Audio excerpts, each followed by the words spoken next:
I'd never experienced Christmas carolers in my neighborhood before. It seemed like one of those old traditions that linger more in movies and TV shows than in real life.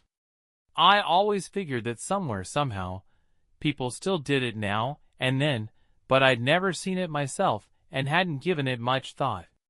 That all changed on the last winter solstice, when I finally heard a wandering choir outside my window. I don't believe it was just a coincidence that it happened on the winter solstice instead of Christmas.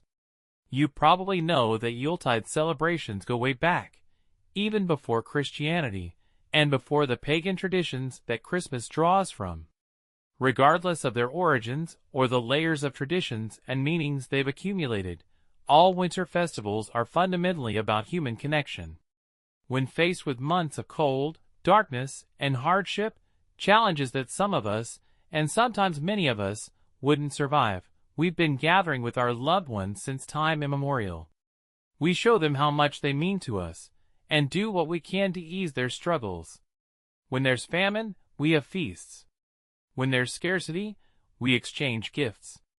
We sing in the silence, build fires in the cold, decorate in the desolation, and to brighten those longest nights, we string up the most beautiful lights we can find.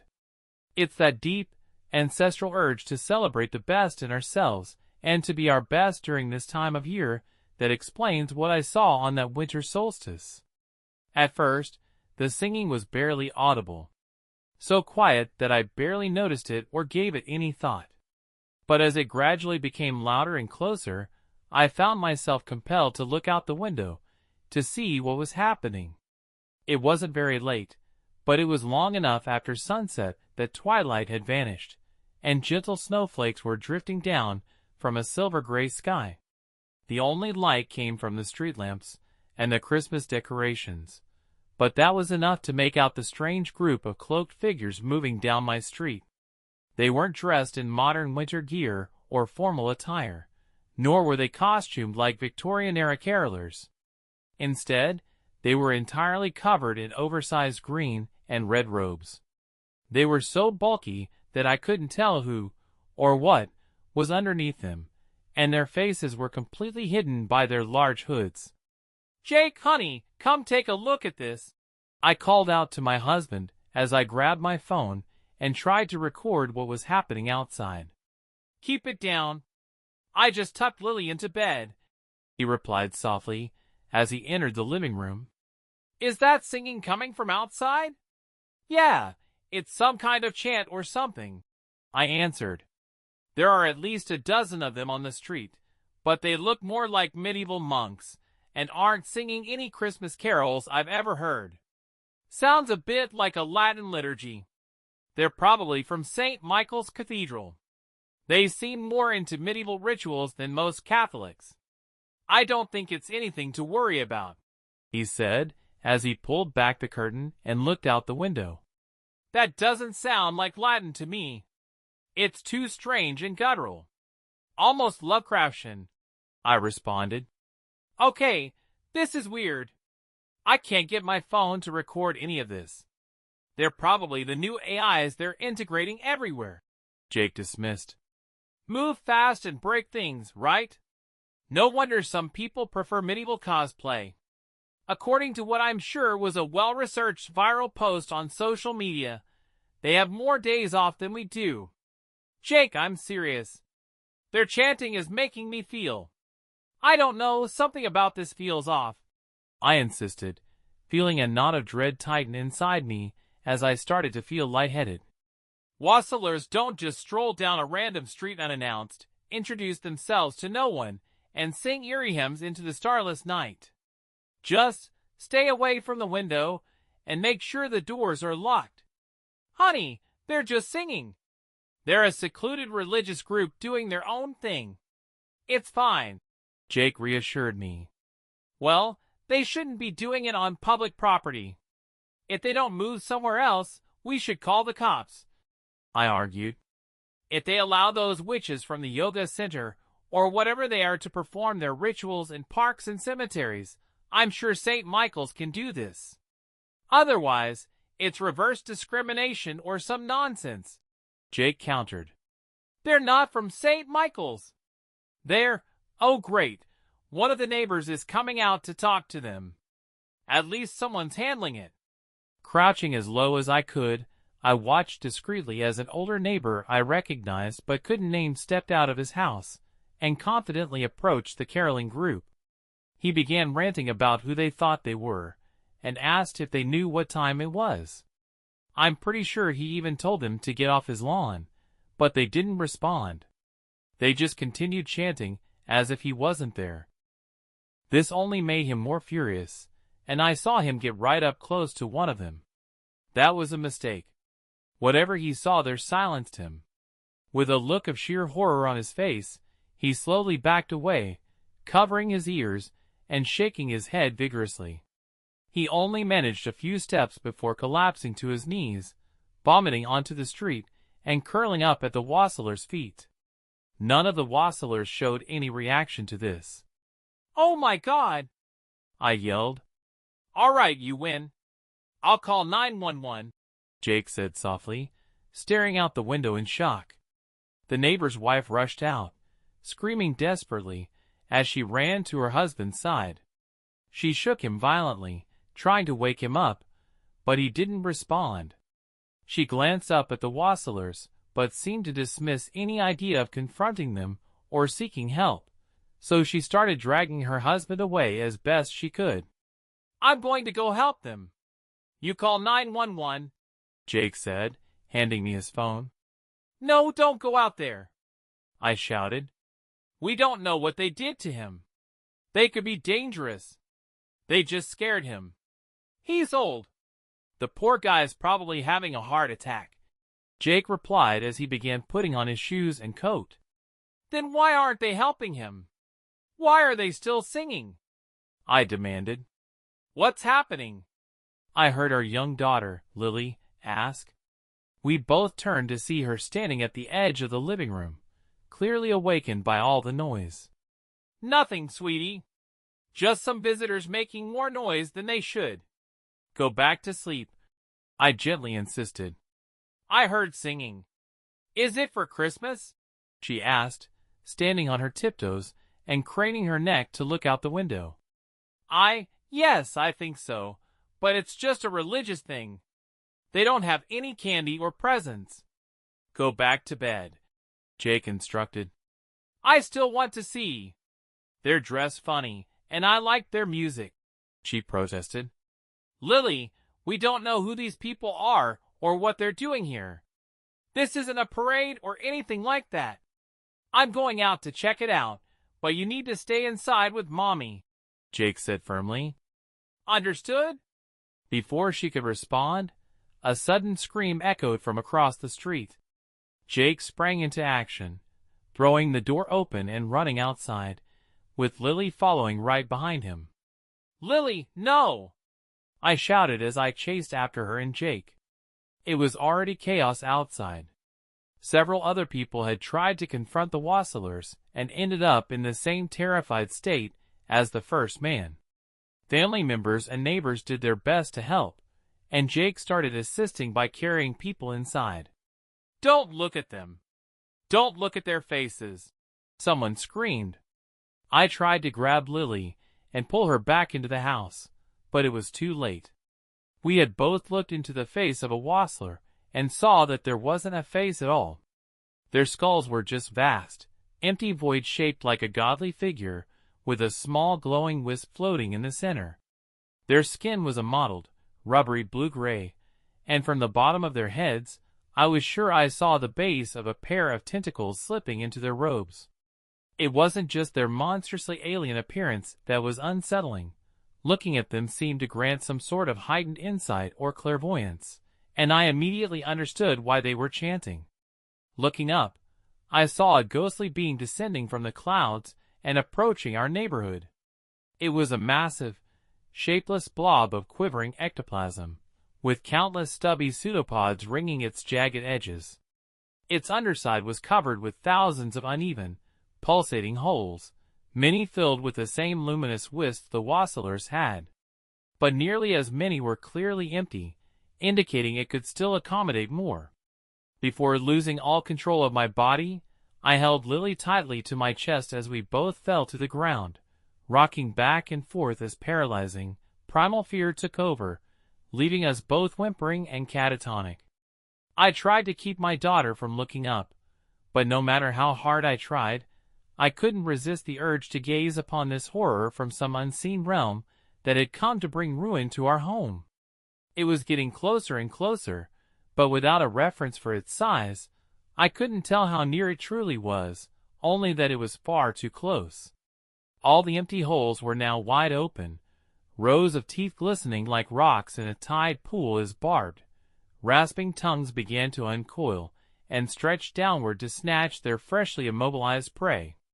I knew there was nothing I could do to save my daughter, so I just held on to her, determined to protect her for as long as I could, until the very end. "Now!" A commanding voice from among the Wassaillers rang out. Snapping my head back down, I watched as multiple sets of spectral tentacles emerged from the backs of the Wassaillers. They used them to launch themselves into the air before disappearing completely. Moments later, they reappeared high above us, weaving back and forth as the creature's prehensile tongues tried to grab them. It was hard to tell exactly what was happening from so far below, but I think I saw the Wassaillers slash at the tongues with some sort of bladed weapons, sending pulsating shafts of light down the organs and back into the main body of the entity. The tongues were violently whipped back, and I saw the being begin to quiver, then convulse, and finally cry out in rage and anguish. Then, with almost no warning, it exploded. For a moment, I thought I was going to drown in the creature's endless viscera, but the outbound splatter quickly lost cohesion as it fell. I watched it dissolve into nothing but a gentle blue snow by the time it reached me, and even that vanished within seconds. One, and only one, of the Wassaillers reappeared on the ground, seemingly to assess the damage. He slowly moved his head back and forth, scanning the immobile but otherwise unharmed bodies of my neighbors, eventually stopping his gaze on me. "You really shouldn't have watched that," he said, but thankfully his tone was more comforting than harsh. "It was a great galactic ghoul, if you're wondering. Just a baby one, though. They drift across dimensions until they find a world rich with intelligent life, gorge themselves until there's nothing left, and they're too fat to leave, then die and release spores to start the cycle again. We lured that one here, and I apologize for the inconvenience. Opportunities to reduce their numbers while they're still small are rare, and letting it go would likely have meant dooming at least one world. As awful as this was for you to witness, please take comfort in knowing it was for a good cause." I was still too shocked to properly respond to what he was saying. That had been, by far, the worst experience of my life and my daughter's, and he was the reason. How dare he put us through that? How dare he risk not only our lives but the lives of our entire world, if I understood him correctly? I should have been furious, should have been enraged, anything but curious. But I was. Amidst my fading terror, I vaguely realized that he and his fellow Wassaillers had risked their own lives to slay a world-ender, and the cosmos was better for it. "WHY?" I managed to stammer, still holding my shell-shocked daughter tightly. "Why would you put yourselves through that to save a world you don't even know?" "It's the season," he replied with a generous nod. I saw him glance up as the unmistakable sound of multiple vehicles speeding toward us broke the eerie silence. "That would be the containment team. If you'll excuse me, I have no nose and I must kringle," he said, miming placing a long, clawed finger on the bridge of an imaginary nose before disappearing in a puff of golden sparkles, much like Santa Claus. In addition to the police cars and ambulances I expected to respond to such a bizarre situation, there were black limousines and SUVs, unmarked SWAT vehicles, and what I could only assume was some sort of mobile laboratory. As the paramedics and police attended to us, paramilitary units and field researchers swarmed our neighborhood. They trampled across every yard, searched every house, and confiscated anything they deemed necessary. I was hesitant to recount what had happened to the police, of course, but they weren't the least bit skeptical. They just told me that it was beyond their expertise now, and that I should save my story for the special circumstances provision.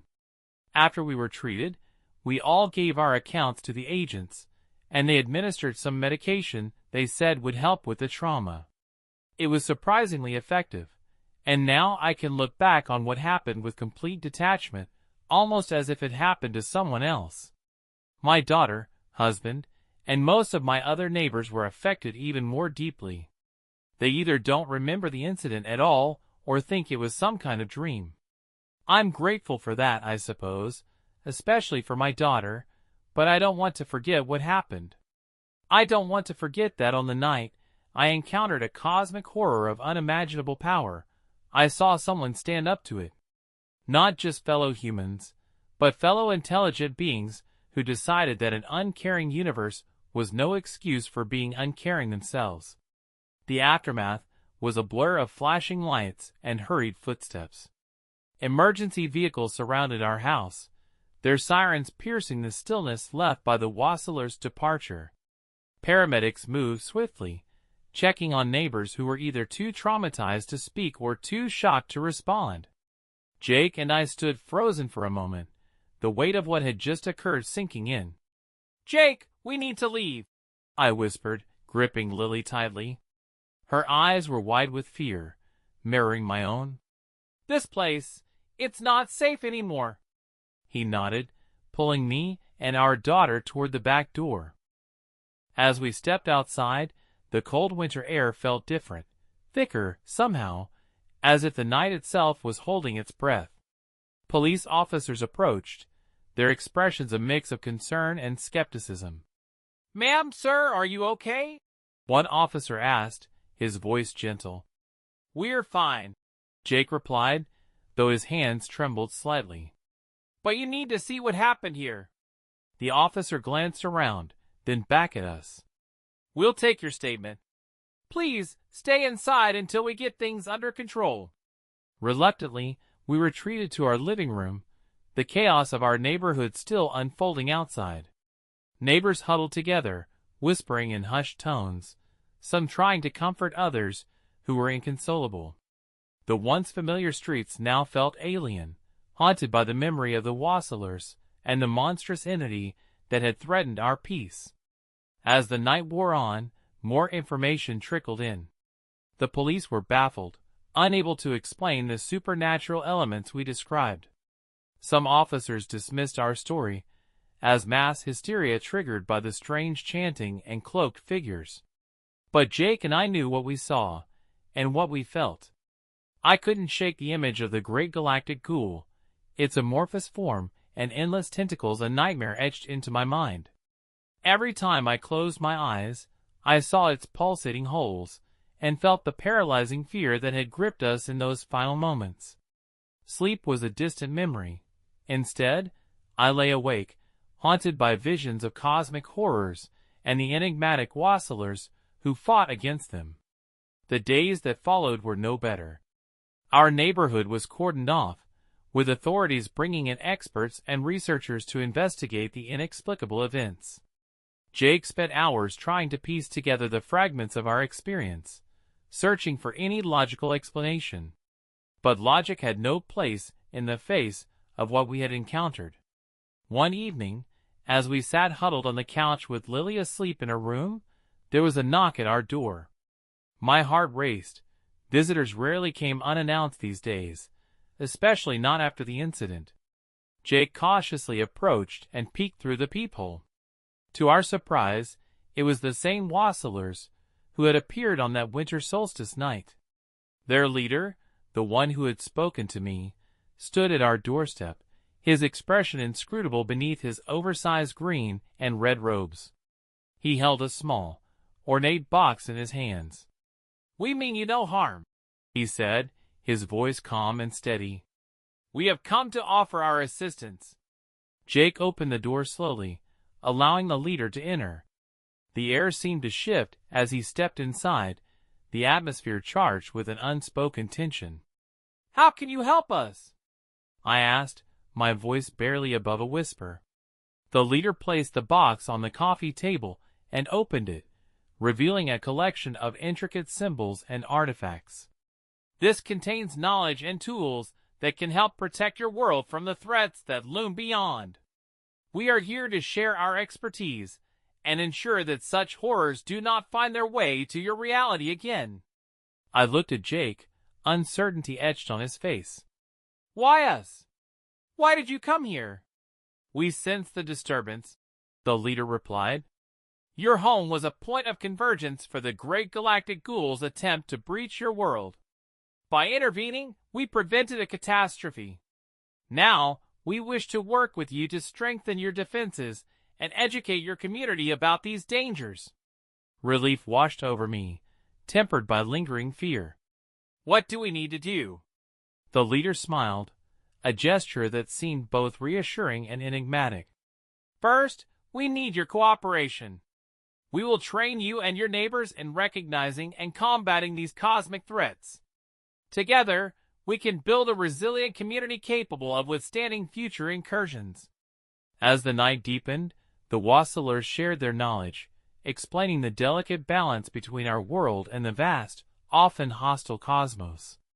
They spoke of ancient rituals, protective symbols, and the importance of unity in the face of unimaginable threats. While parts of their explanations were beyond my comprehension, the sincerity in their words provided a glimmer of hope amidst the lingering darkness. Over the next few weeks, our household became a hub of unusual activity. The Wassaillers integrated themselves into our lives, teaching us about the cosmic forces that threatened our existence. Jake and I attended nightly training sessions, learning how to identify signs of impending danger and the rituals necessary to ward off the encroaching horrors. Lily, despite her young age, showed an uncanny ability to grasp the concepts we were being taught. She would sit beside us, eyes wide with curiosity, absorbing every detail. It was heartening to see her resilience, a stark contrast to the fear that had initially gripped our community. One chilly evening, as snow continued to blanket our neighborhood, the Wassaillers convened a meeting with other affected families. The living room was filled with a sense of camaraderie and determination. Maps of our town were spread out, marked with locations where disturbances had been detected. We've identified several hotspots where the barriers between our world and the cosmic realms are weakening, the leader explained. Our goal is to reinforce these areas and prevent any further breaches. Jake raised his hand, a look of concern on his face. What happens if we can't stop them? The leader met his gaze steadily. Then the consequences could be dire, not just for our town, but potentially for the entire planet. It's imperative that we act swiftly and decisively. Motivated by the gravity of the situation, our community rallied together. Neighbors who had once been strangers now worked side by side, sharing knowledge and resources.